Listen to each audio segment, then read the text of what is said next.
Howdy guys.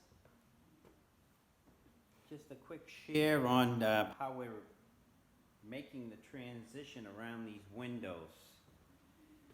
You notice when your baseboard heat comes in here, of course we're going to be up 1.25 inches.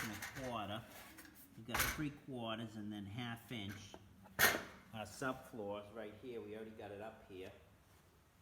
And we're going to be putting that down tomorrow. And here's our finished flooring. This is the koa wood, 5 inch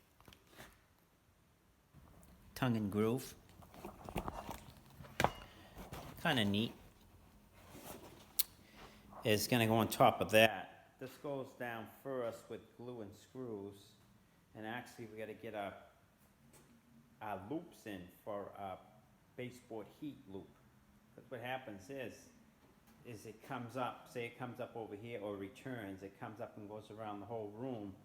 It's got to continue across the whole room and get around these windows. There's no way to get around these windows.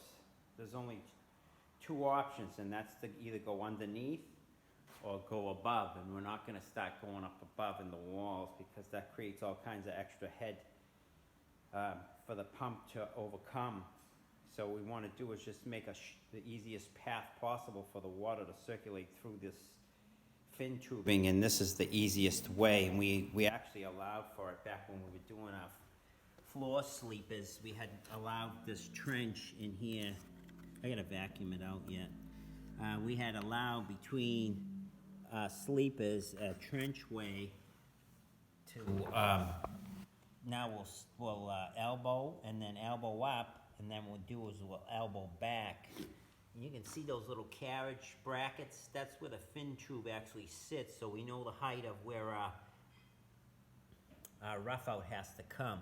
Because we'll just actually rough out the pipe to the correct height, and then what we'll do is we put our finished floor on, we'll drill a hole and slide over that pipe. And we'll sit inside this pocket, and that allows the water to flow in series down and around and then up through each baseboard heat section that you see here to get around this glass.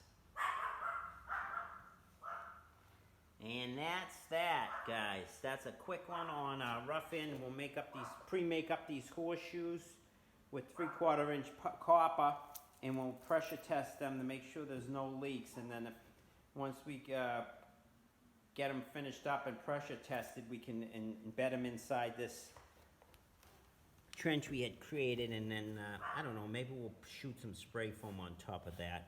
And then what happens is the subfloor, the 1/2 inch, comes on top of everything and jumps it, and we'll get good screwing over here, and the floor will be put back together. The only thing we have to be a little cautious of in this area is when we go to throw our nails into our floor, that we don't drive a nail into the pipe. That's about it. But we're going to be coming through 3/4 and then through another 1.25 inches, and so I don't think that nail tip is going to be closed, but we'll even make sure we'll do a little sample and see if the nail drives, because that pipe's going to be sitting down there.